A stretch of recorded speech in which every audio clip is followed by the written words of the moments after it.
Спасибо. Прошу вас. Thank you. Прошу вас. Добрый день, дорогие друзья. Good afternoon, dear friends, ladies and gentlemen.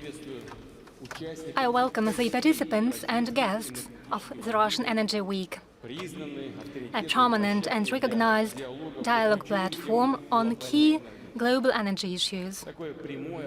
A frank and open conversation is what we particularly need now, that global economy, on the whole, the fuel and energy sector are going through an acute crisis provoked by energy price fluctuations and an imbalance between supply and demand, as well as an outrightly disruptive action by certain market participants who are guided exclusively by their own geopolitical ambitions and seek open discrimination on the market, and if it doesn't work, they simply eliminate the infrastructure of their competitors. In this particular case, I'm talking obviously about the subversion on the downstream pipelines Nord Stream 1 and 2. There's no doubt it was an act of international terrorism aiming to undermine the energy security of a whole continent. The calculation behind it was quite cynical: to block and destroy the cheap energy sources and deprive millions of people and industrial consumers of gas, heat, power and other resources, and force them buy all of these at much higher prices, to force them to do so. Attack against the Nord Streams was the most dangerous precedent. It shows that any piece of critical transport, energy or communications infrastructure is at risk now, regardless in what part of the world it is, who operates it, and whether it is an offshore or offshore infrastructure. Well, I wouldn't like to speak about it at the Energy Week. It is not directly related, but at the same time I can't but mention that the terrorist attack against the Crimean Bridge committed by Ukrainian special services is an example, a proof. I mentioned already that the Kiev regime has long been using terrorist methods. It plots political assassinations, ethnic cleansings and reprisals. They are uploaded on the internet, realize it was a mistake and delete it. But everything is stored on the internet. Nor do they stop at nuclear terrorism. I'm talking about shellings. The Kursk and Zaporozhye NPPs. Attempts to explode the Turkish Stream pipeline is on the same list. All these facts are proven and duly documented. The masterminds and instigators of these crimes are the end beneficiaries, those who profit from instability and conflict. Who is behind the subversion of Nord Streams? Obviously, the one who seeks to finally cut off the ties between Russia and the EU, seeks to finish off and undermine the political subjectness of Europe, weaken its industrial potential and control the market. And definitely the one who is technically, let me stress it, technically capable of performing such explosions, and the one who has already resorted to such subversions and was caught red-handed but remained unpunished. The beneficiary is obvious, and I think I don't have to go into detail here. The geopolitical importance of the remaining gas systems becomes particularly important. They go through Poland, Yamal Europe in particular, through Ukraine. There are two pipelines. It's what Russia, back at the time, built for its own money, and definitely the US, that can now supply energy sources at high prices.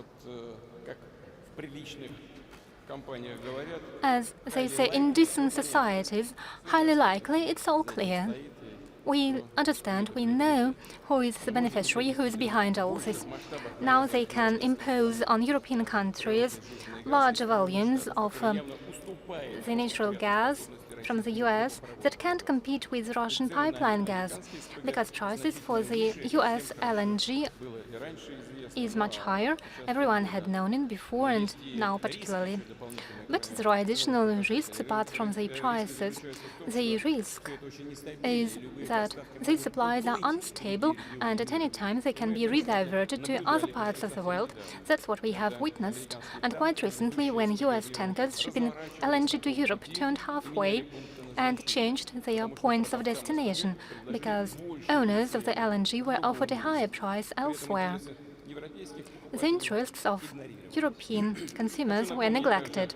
Let me also remind you who, back at that time, lent a hand to Europe and increased gas volumes to Europe.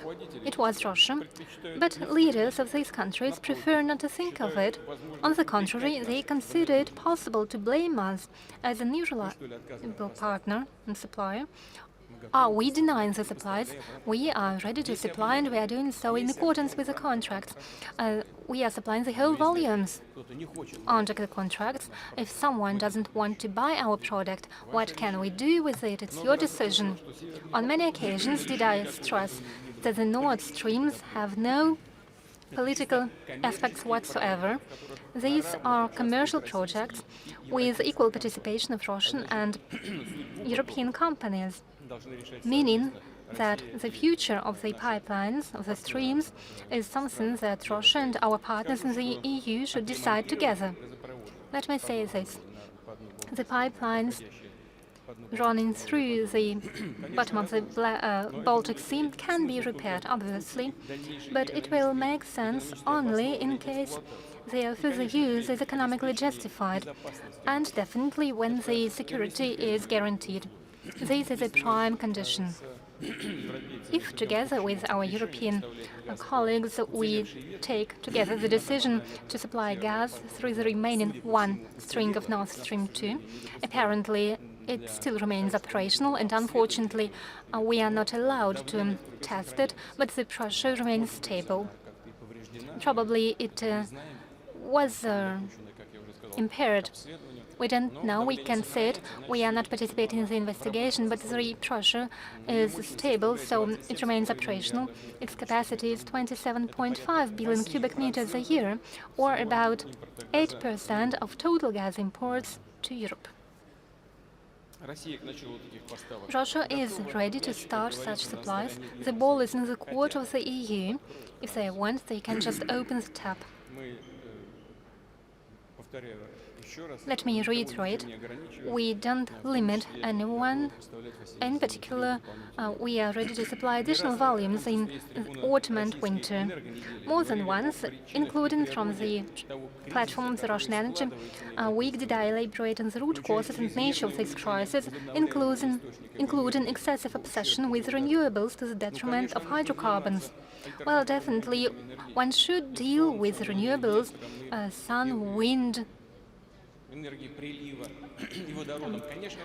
power and hydrocarbons and tide power, but we should do it in coordination with the volumes that are consumed today and the tempos of the global economy and the demands for energy resources and the level of technological development.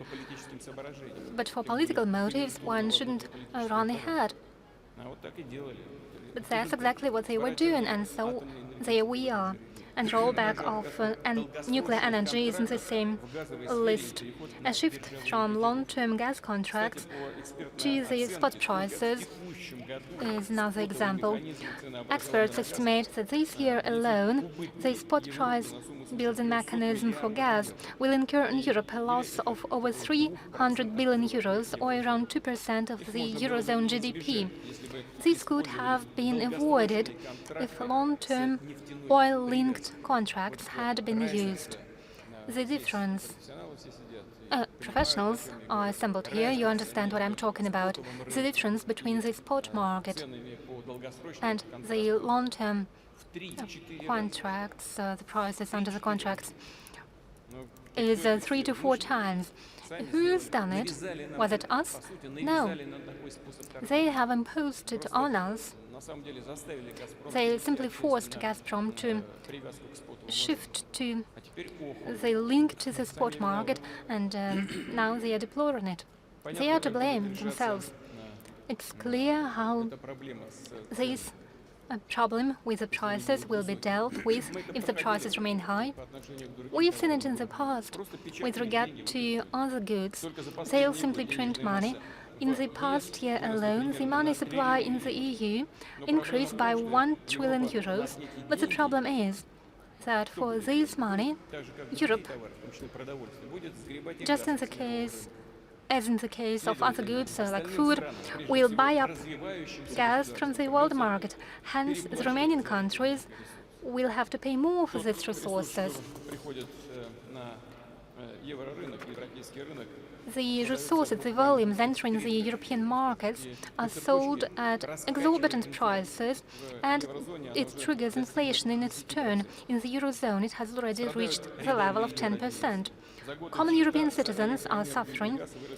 Over the past year, the electricity and gas bills rose by more than three times. As back in the Middle Ages, people started buying woods. Why is Russia to blame? They tried to blame someone else for it. In this case, on Russia. They are to blame themselves. It's not the result of any actions under the special military operation in Ukraine, in Donbass. Not in the least. It is a result of the erroneous energy policy throughout the past years. The growing costs hits local industries.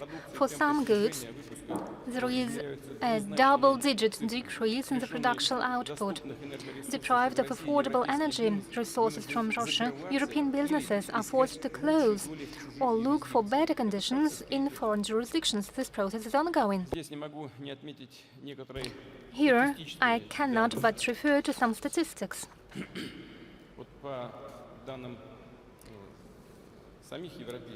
According to the European statistics, the exports to Russia in 2021 amounted to 89.3 billion euros, and imports from Russia 162.5 billion euros. The deficit in favor of Russia is $73.2 billion, and in the first month of this year, it increased up to 103.2 billion euros. Why? We are selling our goods. We are ready to buy European production, but they don't sell it to us. They imposed a ban on certain groups or categories of goods, hence the shortage. Why are we to blame? We sell what they want to buy.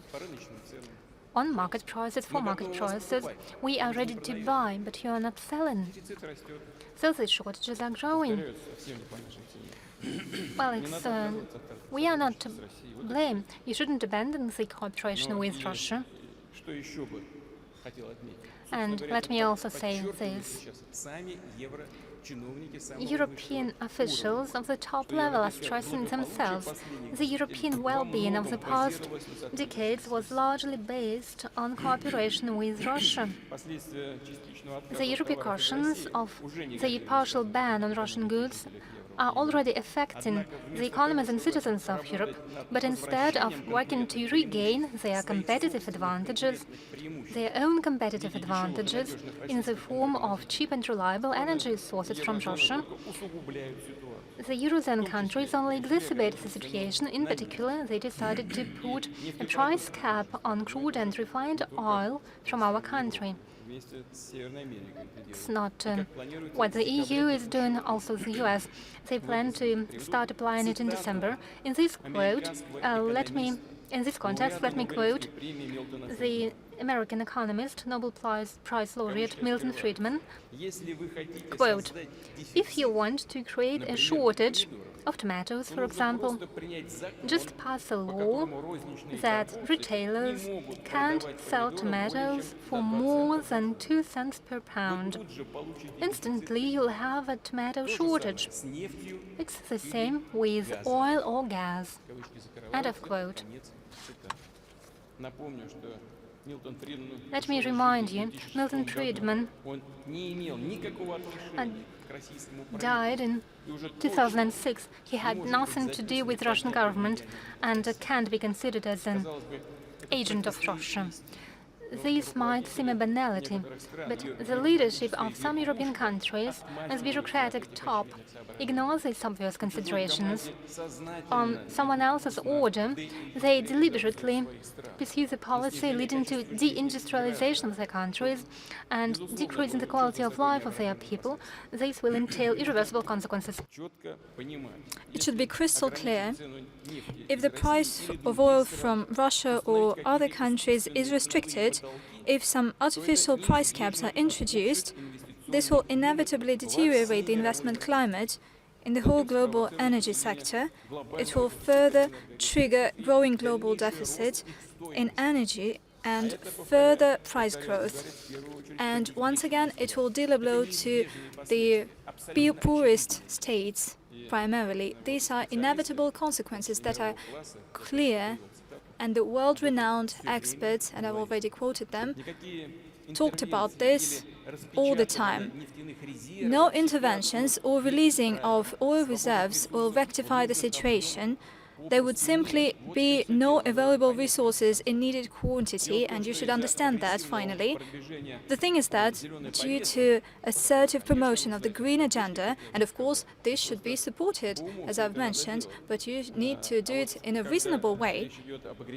And when we're talking about an assertive promotion of the green agenda, including in the EU, a global oil and gas sector turned out to be underinvested already.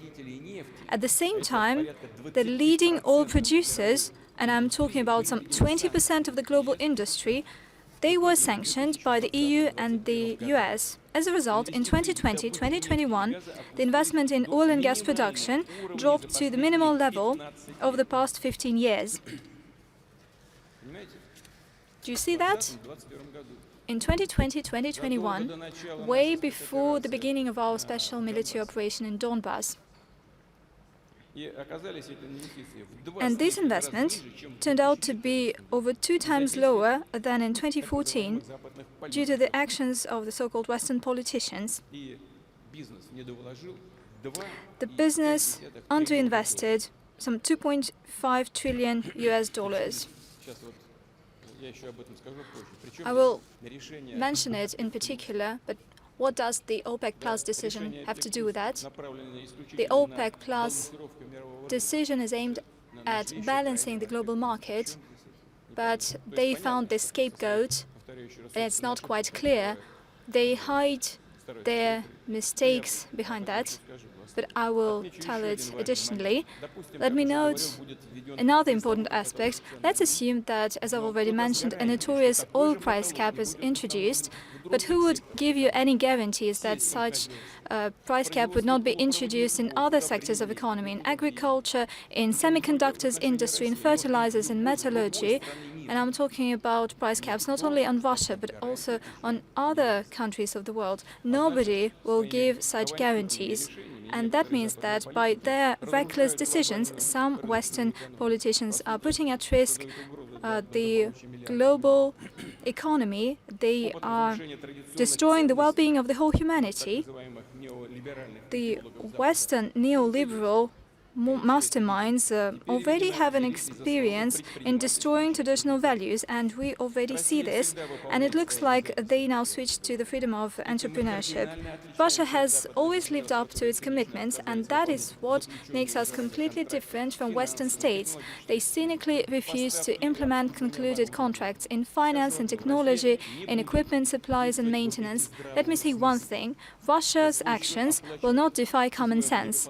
We will not pay for others' well-being at our own expense. We will not supply energy to those countries that limit the energy prices, to those who, instead of business partnership and market mechanisms, prefer cheating tricks and brazen blackmail.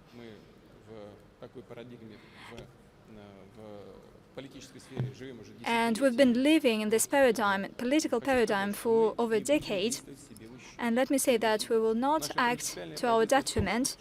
Bear this in mind. Our principal position is to ensure stable and balanced energy markets and the safe future of peoples, and this could be done only by ensuring joint efforts via an open, honest dialogue on the principles of shared solidarity and account for the national interests.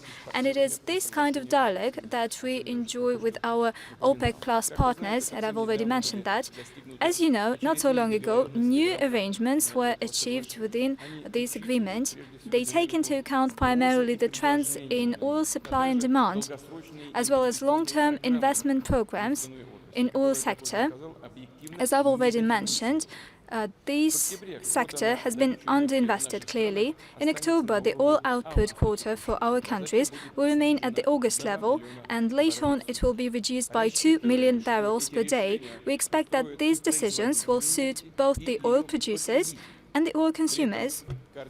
Having said that, the OPEC Plus partners will certainly continue coordinating their actions to ensure stable and predictable oil markets.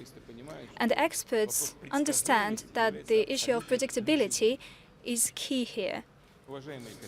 Dear colleagues, Russia is one of the key participants to the global energy market in terms of oil and gas production and export, in terms of volume of electric power generation and coal mining. Our country is one of the world leaders. Despite the sanctions and the acts of sabotage on our infrastructure, we will not and we will hold our ground. We will continue to ensure our own energy security. We will continue developing ties with those countries that are interested in it.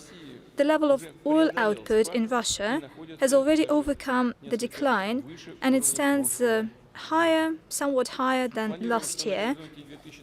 We expect that by 2025, the overall volume of oil export, just like oil production in our country, will be preserved at the current level.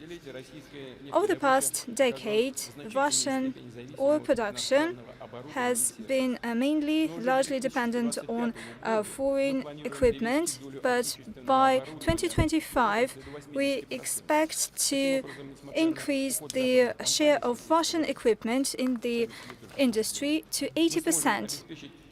Hence, although Western companies left the Russian market, we will be able to ensure the needed volume of oil output. As for the Russian gas, definitely we will release our goods to the global market. Such projects as the Power of Siberia and Turk Stream prove to be efficient. With regard to the domestic Turkish market, we have a Blue Stream pipeline, and 14 billion cubic meters of gas are being transited via the Turk Stream. It's not a lot, but still it's enough. So what should I say in this regard? This lost level of transit via the Nord Stream, via the Baltic Sea, could be shipped to the Black Sea, and hence we could ensure that the main routes for the supplies of our oil and natural gas to Europe are ensured via Turkey, thus making a key gas hub in Europe, in Turkey. If our European partners are interested, of course there is some economic interest, and the level of safety is much higher here. High-tech segment of liquefied natural gas is gaining momentum. In August, its production in Russia grew by almost 60%. Yamal LNG plant is operating successfully. It is located in the Arctic latitudes. Our systemic measures to explore the Arctic resource base, to develop northern sea routes and transport ice-breaking fleets are yielding results, and we will continue to further bolster the energy export to fast-growing markets, And certainly we intend to expand the supplies geography. In the near future, we will identify key infrastructure facilities to this end, and we will start constructing them, including such promising projects as the Power of Siberia 2 and the Mongol part of the Power of Siberia 2, Soyuz Vostok, as well as the linking of Asian and European segments of national gas transport system. We will continue to support LNG terminals projects. All the strategic and very specific tasks in this area have already been set to the Russian government, and I'm confident that they will be resolved. We will also continue turning to payments in national currencies when it comes to Russian energy supplies. I've already mentioned one of such examples. Gazprom and its Chinese partners decided to switch to ruble and yuan in equal shares with regard to payments for gas supplies. Some of the European partners, as you are well aware, also switched to the payments in Russian national currency, in rubles. Dear colleagues, naturally, Russia has been and will be one of the key participants to the global energy market, but our key task is to ensure that the Russian fuel and energy sector is contributing to the national economy, increasing its competitiveness. It helps develop and ensure the well-being of our regions, cities, settlements. It helps raise the living standards of our citizens, and a separate strategic track is to increase the volume of raw materials processing. We are already implementing large-scale plans in this area, including in the Far East. We have launched the projects to develop large and small-scale petrochemical and gas chemical industry. I am confident that in the near future the number of such projects will increase. Social gasification program is gaining momentum. I'm talking about residential houses in cities and settlements that have pipeline gas. As of early October, gas has been laid onto the landlords of over 300,000 households. At the same time, for many citizens, the cost of gas equipment and the works at the lot is a heavy burden. It is a strain for the family budget. Primarily, I'm talking about families with many children, veterans, and persons with disabilities and low-income families. Certainly, we need to provide assistance to them. In particular, I'm asking the regional authorities to ensure subsidies to citizens in need, so that they could buy gas equipment and all the necessary works within their lot, and such subsidies should amount to at least 100,000 rubles per one gas grid connection. I understand that regions have different possibilities in terms of budgets, and that is why providing subsidies in Russian entities with low budget shall be supported by federal resources. I ask the government to monitor the implementation of this support measure and to assess whether extra steps are needed here.